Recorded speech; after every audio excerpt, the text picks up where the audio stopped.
So let's see today's lovely mushroom potato chops. Now first I'm going to make the filling. So here I'm just going to heat a pan on a low to medium flame. Add about half a tablespoon of oil. Now you can use olive oil or you can use regular cooking oil. Let the oil heat up well. Then I'm going to add 4 cloves of garlic that I've chopped fine. We're going to fry the garlic really well till the rawness of the garlic goes away. And the garlic also flavors the oil really well. Then I'm going to add half an inch of grated ginger. All I've done is taken a cheese grater and just grated the ginger. Next goes in 1 medium-sized onion that I've chopped fine. Now we're going to saute all of this really well till the onion becomes nice and translucent.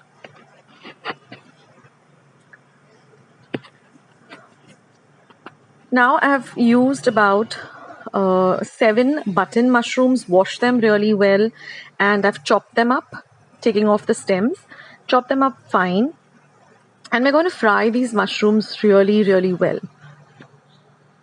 So we're going to cook these mushrooms till all the moisture, as you can see, there's some liquid or moisture that is that the mushroom gives out as you cook it.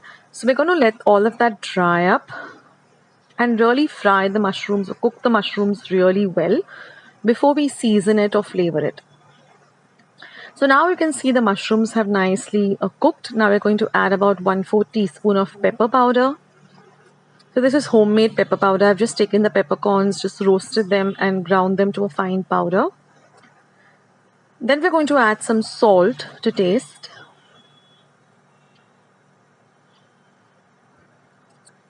And again fry everything or mix everything really well. Now I'm going to add about 1 teaspoon of coriander powder or dhania powder. I've done the same thing. I've taken the dhania, roasted it or the coriander seeds, and then ground them to a fine powder. So I do this, make the coriander powder, cumin powder, pepper powder, and keep it so I can just use it when I need it. And now I'm going to add half a teaspoon of jeera powder or cumin powder. Mix everything really well.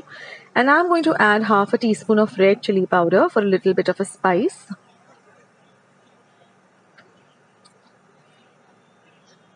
And just a pinch of garam masala. Now this is again homemade garam masala, so I'll leave a link of how I prepared my garam masala at home. Now mix everything really well. So if you want to find any of my recipes, for example garam masala, all you'll do is just type garam masala Akshita's recipes in the YouTube search button and my recipe will pop up. So that's the easiest way to find my recipes. So now our mixture is ready, so we're just going to keep it aside to cool. Now we're going to work on the potatoes. So I've taken about, I'm going to be using just 4 potatoes, but I'm going to cook them for about 1 whistle on a high flame in my pressure pan and then simmer them for 10 minutes. Let them cool down completely after they're cooked. And then I'm going to just peel the potatoes and mash them up. So you see I have more than 4 potatoes in the pressure pan. That's because I always like to keep 2 boiled potatoes at hand in my refrigerator. Anyway, so now I've mashed up the potatoes really well. We have our filling ready and I just have some breadcrumbs at hand. So I'm just going to make a ball of the filling and then just flatten it out completely. And then I'm going to make it into like a basket shape. Just put in about a teaspoon of the filling. Don't overfill it and don't underfill it. And then just seal it up. Collect all the sides of the mashed potato like this. Seal it up. And now all you have to do is just coat it with some breadcrumbs. Now you don't need any egg dip for this or anything. It just, immediately coats the potato chop without any other like egg, medium or anything required. So just dip them in the breadcrumbs.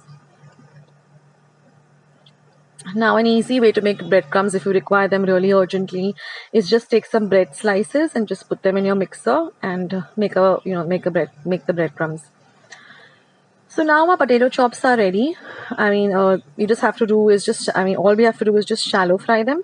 So I'm going to heat a pan on a low to medium heat. I'm going to add half a tablespoon of oil. So you can make these potato chops and keep them in your refrigerator, and whenever you want, you can just shallow fry them.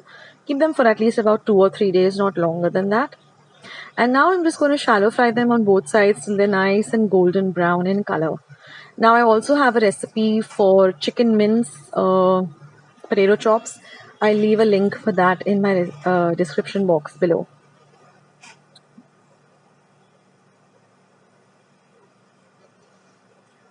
So fry them well on both sides till they're nice and golden brown in color.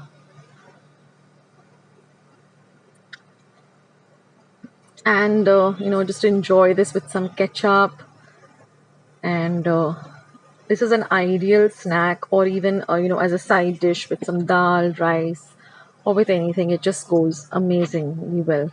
So I hope you like today's recipe. I hope you give it a try. Do leave your comments in the comment section below. Go and check out my other recipes, share my recipes with family and friends, and I'll catch you soon in my next video.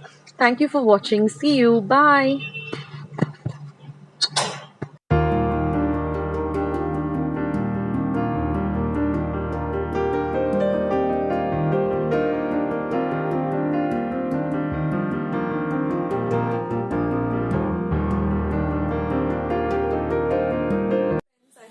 Today's recipe as well as today's video, and if you would like to see more videos like this, then don't forget to leave this video a big thumbs up.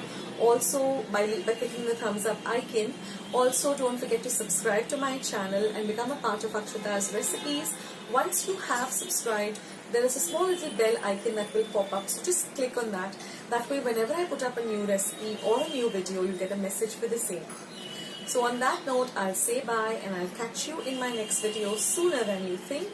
This is Akshita saying bye. Take care, stay healthy, stay fit, be kind and loving to one another. So till we meet again, bye.